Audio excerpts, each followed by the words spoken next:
যেই কন্টেইনার টার্মিনালটি বাংলাদেশে এরই মধ্যে সবচেয়ে ভালো চলছে, নিউ মুরিং কন্টেইনার টার্মিনাল, মানে চট্টগ্রাম বন্দরের হার্ট যেটিকে বলা হয়, হৃৎপিণ্ড যেটিকে বলা হয়, সেই টার্মিনালটি হঠাৎ করেই যে ডিপি ওয়ার্ল্ড, দুবাই ভিত্তিক ডিপি ওয়ার্ল্ডকে দিয়ে দেওয়া হবে, সেটির সিদ্ধান্ত কার আঙুলের ইশারায়, কোন উপকারের জন্য এই ইউনূস সরকার নিতে যাচ্ছে, কিংবা বাংলাদেশের বন্দরগুলোকে দ্রুত বিদেশে লিজ দিয়ে দিতে হবে, এই সিদ্ধান্তই বা একটা অন্তর্বর্তীকালীন সরকার কি করে নেয়? বাংলাদেশের অন্তর্বর্তীকালীন সরকার, ইউনূস সরকার, বাংলাদেশের টেকনাফ দিয়ে রাখাইন রাজ্য পর্যন্ত জাতিসংঘকে মানবিক করিডোর দিয়ে দেওয়ার নীতিগত সিদ্ধান্ত আমাদেরকে জানানোর পর পররাষ্ট্র উপদেষ্টার বরাতে এখন জানা যাচ্ছে যে এই সরকার চট্টগ্রাম বন্দর ব্যবস্থাপনার দায়িত্ব বিদেশি পরিচালনাকারীদের দিয়ে দিতে সম্মত হয়ে গেছে এবং ডক্টর ইউনূস তার অগ্রাধিকার প্রকল্পের অংশ হিসেবে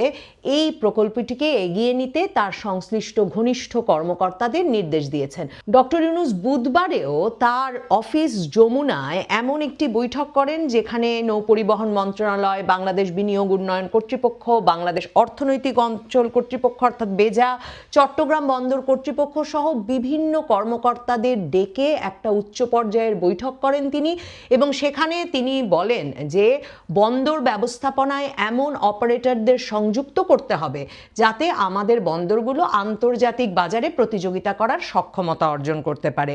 আমরা যে ধরনের ইনভেস্টমেন্ট হাব বা বিনিয়োগ হাবের কথা বলছি তা বাস্তবায়ন করতে হলে আমাদের বন্দরগুলোকে বিশ্বমানের হতে হবে। এখন প্রশ্ন থাকে যে নিউ মুরিং টার্মিনাল, যেই বন্দর টার্মিনাল দিয়ে, যে কন্টেইনার টার্মিনাল দিয়ে চট্টগ্রাম বন্দরের প্রায় 50% বা তার কিছু কম বেশি পণ্য আমদানি রপ্তানি হয়, যেই কন্টেইনার টার্মিনালটি বন্দর কর্তৃপক্ষের নিজস্ব বিনিয়োগে ব্যাপক আধুনিকায়ন করা হয়েছে গত কয়েক বছরে, এবং এর ফলে এই বন্দরটি দেশি যে পরিচালনা প্রতিষ্ঠান চালাচ্ছে এবং দেশি যে কর্মীরা কাজ করছেন তাদের ব্যবস্থাপনায়, তাদের ব্যাপক পরিশ্রমে এরই মধ্যে 11 লাখ কন্টেইনার বছরে এর আনা নেওয়া করবার বা হ্যান্ডেল করবার সক্ষমতা ছিল, কিন্তু এটি এরই মধ্যে তার চেয়ে বেশি সক্ষমতায় কন্টেইনার হ্যান্ডেল করছে। তাহলে যেই কন্টেইনার টার্মিনালটি বাংলাদেশে এরই মধ্যে সবচেয়ে ভালো চলছে, নিউ মুরিং কন্টেইনার টার্মিনাল, মানে চট্টগ্রাম বন্দরের হার্ট যেটিকে বলা হয়, হৃৎপিণ্ড যেটিকে বলা হয়, সেই টার্মিনালটি হঠাৎ করেই যে ডিপি ওয়ার্ল্ড, দুবাই ভিত্তিক ডিপি ওয়ার্ল্ডকে দিয়ে দেওয়া হবে, সেটির সিদ্ধান্ত কার আঙুলের ইশারায়, কোন উপকারের জন্য এই ইউনূস সরকার নিতে যাচ্ছে, কিংবা বাংলাদেশের বন্দরগুলোকে দ্রুত বিদেশে লিজ দিয়ে দিতে হবে, এই সিদ্ধান্তই বা একটা অন্তর্বর্তীকালীন সরকার কি করে নেয়? দেখুন, নিউ মুরিং টার্মিনালের প্রসঙ্গে ফিরি দুবাই ওয়ার্ল্ডের। এই ডিপি ওয়ার্ল্ড যে বাংলাদেশে ব্যাপক বিনিয়োগ নিয়ে আসছে, এ কথা প্রথম আমরা শুনলাম আশিক চৌধুরীর মুখে বিনিয়োগ সম্মেলনের সময়। তিনি বললেন এই ডিপি ওয়ার্ল্ডকে দিয়ে মাতারবাড়ি গভীর সমুদ্র বন্দরের কাছে পিঠে কোথাও একটা ফ্রি ট্রেড জোন করবার কথা তারা চিন্তা করছেন। এরপর থেকেই আমরা দেখলাম চট্টগ্রাম বন্দর কর্তৃপক্ষের যিনি প্রধান, তিনিও চট্টগ্রামে বিভিন্ন সভা সমাবেশে বলা শুরু করলেন বন্দর পরিচালনার দায়িত্ব বিদেশিদের দিয়ে দিলে বন্দর পরিচালনা নাকি আরও সক্ষমতার সাথে করা সম্ভব হবে। এখন যেই বন্দরটি সবচেয়ে সুন্দরভাবে ভালোভাবে পরিচালিত হচ্ছে, তার সক্ষমতার চেয়ে এরই মধ্যে বেশি কাজ করে দেখাতে পারছে, দেশি বিনিয়োগে যেই বন্দরটি যেই কন্টেইনার টার্মিনালটি তৈরি হয়েছে, সেটি আমরা বিদেশি বন্দর পরিচালনাকারী কর্তৃপক্ষের হাতে তুলে দেব, এই সিদ্ধান্ত নেওয়ার কারণটা কি? আর কেন সিদ্ধান্ত নেওয়া হলো এই কাজ সবচেয়ে ভালো করতে পারবে ডিপি ওয়ার্ল্ডই? এই দুবাই ভিত্তিক ডিপি ওয়ার্ল্ডকে দিয়েই নিউ মুরিং টার্মিনাল পরিচালনা করাতে হবে, এই দুবাই ভিত্তিক ডিপি ওয়ার্ল্ডকে দিয়েই নাকি ফ্রি ট্রেড জোন করতে হবে জেবেল আলী বন্দরের আদলে। এসব শোনার পর থেকে আসলে আমি অনুসন্ধান শুরু করি। দেখুন, আপনিও যদি একটু অনুসন্ধান করেন তাহলে আপনি জানতে পারবেন এই ডিপি ওয়ার্ল্ড, এই দুবাই ভিত্তিক বন্দর পরিচালনাকারী প্রতিষ্ঠান যেটি পৃথিবীর বহু দেশে বন্দর পরিচালনা করে, এটি আসলে মার্কিন নৌবাহিনীর সবচেয়ে ঘনিষ্ঠতম বন্দর পরিচালনাকারী কর্তৃপক্ষ হিসেবে নিজেকে পৃথিবীতে প্রতিষ্ঠা করেছে। ডিপি ওয়ার্ল্ড নিজেকে যা যা বলে তার সক্ষমতার চিহ্ন হিসেবে, তার সক্ষমতার পরিচায়ক হিসেবে, উদাহরণ হিসেবে নিজেকে যা যা বলে পরিচয় দেয়, তার মধ্যে একটা গুরুত্বপূর্ণ বিষয় হচ্ছে যে এটি মার্কিন নৌবাহিনীর নিরাপত্তা সহযোগী একটি প্রতিষ্ঠান। মার্কিন নৌবাহিনীর সঙ্গে এর দীর্ঘ সময়ের বিশ্বস্ত সম্পর্ক আছে। আর যে জেবেল আলী পোর্টের আদলে মাতারবাড়ি গভীর সমুদ্র বন্দরের কাছে ফ্রি ট্রেড জোন করবার জন্য অন্তর্বর্তীকালীন সরকার অস্থির হয়ে উঠেছেন, সেই জেবেল আলী বন্দর হচ্ছে মার্কিন যুক্তরাষ্ট্রের বাইরে মার্কিন নেভির, মার্কিন নৌবাহিনীর জাহাজ ডক করবার সবচেয়ে বড় বন্দর। মানে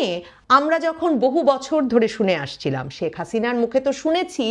নানা দেশের নিরাপত্তা বিশ্লেষকদের মুখে যখন শুনে আসছিলাম যে মার্কিন যুক্তরাষ্ট্র নাকি বঙ্গোপসাগরে একটা নৌ ঘাঁটি করতে চায়, যাতে এই অঞ্চলে চীন যখন খুব গুরুত্বপূর্ণ শক্তি হয়ে উঠছে, বিভিন্ন জায়গায় বন্দর উন্নয়নের কাজে যুক্ত হচ্ছে, বন্দর পরিচালনা করছে, তখন তারা চায়, মার্কিন যুক্তরাষ্ট্র চায় এই অঞ্চলে বঙ্গোপসাগরে তার একটা নৌঘাঁটি স্থাপন করতে, যাতে পুরো অঞ্চলের ওপরে সে নজর রাখতে পারে। এখন এই কথা যখন আমরা শুনি, আমরা প্রায়ই ভাবি হয়তো হাড়ে রেড়ে করে সপ্তম নৌবহরের মতো, মানে একটা নৌবহর নিয়ে মার্কিন যুক্তরাষ্ট্র তেড়ে বেড়ে আসবে এবং এসে বঙ্গোপসাগর দখল করে ফেলবে। আসলে তো ব্যাপারটা এমন নয়। আসলে মার্কিন যুক্তরাষ্ট্রের প্রয়োজন বন্দর পরিচালনায় এমন বিশ্বস্ত প্রতিষ্ঠান, এমন আগ্রহী সরকার যারা তাকে ওই বন্দরে তার যুদ্ধজাহাজ হোক, তার রসদের জাহাজ হোক, যে কোনো নৌবাহিনীর জাহাজগুলো কিংবা পুরো এলাকা জুড়ে মনিটরিং করবার জন্যে, নজর রাখবার জন্যে, তার স্যাটেলাইট মনিটরিংয়ের ব্যবস্থা করা হোক, এমন সব জাহাজ বা এমন সব অবকাঠামো বসানোর ব্যবস্থা তার দরকার। জেবেল আলী পোর্ট বা ডিপি ওয়ার্ল্ডকে বলা হয় মার্কিন যুক্তরাষ্ট্রের ঘনিষ্ঠতম নিরাপত্তা সহযোগী মার্কিন নেভির, মার্কিন নৌবাহিনীর ক্ষেত্রে। এবং যেটা বলছিলাম, মার্কিন যুক্তরাষ্ট্রের বাইরে মার্কিন যুক্তরাষ্ট্রের সবচেয়ে বেশি নৌবাহিনীর জাহাজ ডক করা হয় বা নোঙর করা হয় জেবেল আলী বন্দরে। তো এহেন ডিপি ওয়ার্ল্ডকে কেন দ্রুত চট্টগ্রাম বন্দরের সবচেয়ে চালু টার্মিনালটি বুঝিয়ে দিতে ইউনূস সরকারের তাড়া, কিংবা ইউনূস সরকার কেন বলছেন যে মাতারবাড়ি গভীর সমুদ্র বন্দরের কাছে একটা ফ্রি ট্রেড জোন করার দায়িত্ব তারা জেবেল আলী বন্দরের আদলে ডিপি ওয়ার্ল্ডকে দিয়ে দেবেন, এই বিষয়টি বুঝলে আমার মনে হয় তা বুঝতে আর কোনো ধোঁয়াশা থাকে না। ডক্টর ইউনূসের দপ্তর যমুনায় আমরা কখনো দেখি না তিনি তার সরকারের শীর্ষ কর্মকর্তাদের নিয়ে বসে কি করে আগামী নির্বাচনটা সবচেয়ে সুষ্ঠুভাবে করা যাবে সে বিষয়ে বৈঠক করেন, কিংবা তিনি বাংলাদেশের আইন শৃঙ্খলা পরিস্থিতি বা দ্রব্যমূল্য নিয়ে তার শীর্ষ কর্মকর্তাদের নিয়ে বসে কোনো ডেডলাইন দিয়ে দেন। কিন্তু আমরা বরাবর দেখি, যেমন স্টার্লিং কান্তে তিনি একটা ডেডলাইন দিয়ে দিলেন, এখন তিনি তার অগ্রাধিকার প্রকল্পের অংশ হিসেবে বাংলাদেশের এই বন্দরগুলো পরিচালনার দায়িত্ব বিদেশি কোম্পানিকে দিয়ে দেওয়ার কাজ শীর্ষ কর্মকর্তাদের বুঝিয়ে দিয়েছেন। ডক্টর ইউনূস কি কি অ্যাসাইনমেন্ট নিয়ে, কি কি আন্তর্জাতিক দায়িত্ব নিয়ে ক্ষমতায় এসেছেন এবং কি কি আন্তর্জাতিক দায়িত্ব সুচারুভাবে পালন তার ক্ষমতাকে আসলে সুসংহত করবে, এ বিষয়ে তিনি অত্যন্ত পরিষ্কার। এর আগে মাতারবাড়ি সমুদ্র বন্দরের কাছে এই ফ্রি ট্রেড জোনের আলোচনার পর আমি নবনীতা চৌধুরীর বয়ান তৈরি করেছিলাম যে সরকার চিরকাল ক্ষমতায় থাকতে চায়, কারণ মাতারবাড়ি গভীর সমুদ্র বন্দরের প্রথম ধাপের কাজ বোধহয়, যেহেতু এটা একটা অগ্রাধিকার প্রকল্প ছিল বিগত আওয়ামী লীগ সরকারের, প্রথম ধাপের কাজ শেষ হবে 2026 নাগাদ এবং এরপর তার দ্বিতীয় ধাপের কাজ শেষ হতে হতে 2030। সেই গভীর সমুদ্র বন্দরের উপর নির্ভর করে যে ফ্রি ট্রেড জোন তৈরি করা হচ্ছে, তার মানে এটা প্রায় 6-7 বছরের পরিকল্পনার অংশ। এবং গতকালকে ডক্টর ইউনূসের প্রধান মুখপাত্র, তার প্রেস সচিব শফিকুল আলম ফেসবুকে স্ট্যাটাস দিয়ে বলেছেন যে বাংলাদেশের অর্থনীতির জন্য আগামী 7 মাস অত্যন্ত গুরুত্বপূর্ণ এবং সেই দীর্ঘ স্ট্যাটাসে তিনি বাংলাদেশের রপ্তানি বাড়ানোর জন্যে বাংলাদেশের সবচেয়ে বড় প্রতিষ্ঠান প্রাণ কিভাবে কাজ করছে সেসব তো বলেছেনই, বলে তিনি বলেছেন যারা নাকি new York Times, Wall Street journal, financial Times পড়ে তারা নাকি সবাই বুঝতে পারছে যে পৃথিবীতে একটা নতুন অর্থনৈতিক শৃঙ্খলা গড়ে উঠছে। WTO বা বিশ্ব বাণিজ্য সংস্থা দ্বারা তৈরি যে বাণিজ্য ব্যবস্থা তা ভেঙে পড়ছে বলেই তিনি হঠাৎ করে বলেছেন বাংলাদেশের এখন সময় এসেছে, লজিস্টিক সংক্রান্ত চ্যালেঞ্জই হতে পারে সবচেয়ে বড় বাধা, বৃহৎ পরিমাণ পণ্য দ্রুত ও কার্যকরভাবে পরিবহনের সক্ষমতা বাংলাদেশের শিগগিরই পরীক্ষার সম্মুখীন হবে। এক্ষেত্রে ব্যর্থ হলে বাংলাদেশ যে একটি উৎপাদনশীল শক্তি হিসেবে আত্মপ্রকাশ করতে চায় সে আকাঙ্ক্ষা মুখ থুবড়ে পড়বে। কাজেই অধ্যাপক মুহাম্মদ ইউনূসের নেতৃত্বাধীন অন্তর্বর্তীকালীন সরকার চট্টগ্রাম বন্দরের সক্ষমতা 6 গুণ বাড়ানোর একটা উচ্চাভিলাষী পরিকল্পনা গ্রহণ করেছেন এবং তিনি শফিকুল আলম খুব সুস্পষ্টভাবে লিখেছেন যে শীর্ষস্থানীয় বৈশ্বিক বন্দর পরিচালকদের সঙ্গে অংশীদারত্ব ছাড়া এটি সম্ভব নয়। সফল হলে এমন অংশীদারিত্ব আন্তর্জাতিক বিনিয়োগকারী ও ব্যবসায়ীদের কাছে একটা শক্ত বার্তা পৌঁছে দেবে যে বাংলাদেশ ব্যবসার জন্যে উন্মুক্ত। তার মানে বাংলাদেশের ভেতরে বিনিয়োগকারীরা নিরাপদ বোধ করছেন না, বাংলাদেশে কোনো বিদেশি বিনিয়োগ হচ্ছে না। বিশ্বব্যাংক স্পষ্টত তাতে তাদের সর্বশেষ প্রতিবেদনে উদ্বেগ প্রকাশ করেছে বিশেষভাবে। নিরাপত্তা এবং আইন শৃঙ্খলার যে অবস্থা তাতে এমনকি স্থানীয় বিনিয়োগকারীরা বিনিয়োগ করছেন না। এমন অবস্থায় এই সরকার মনে করছে যে বন্দর ব্যবস্থাপনার দায়িত্ব দ্রুত বিদেশি পরিচালনাকারীদের দিয়ে দিলে নাকি বিশ্ব বুঝতে পারবে যে আমরা ব্যবসার জন্য উন্মুক্ত। এ ধরনের যুক্তি, এ ধরনের বয়ান আসলে কি কোনো সুস্থ মস্তিষ্কের মানুষের পক্ষে বিশ্বাস করা সম্ভব? নাকি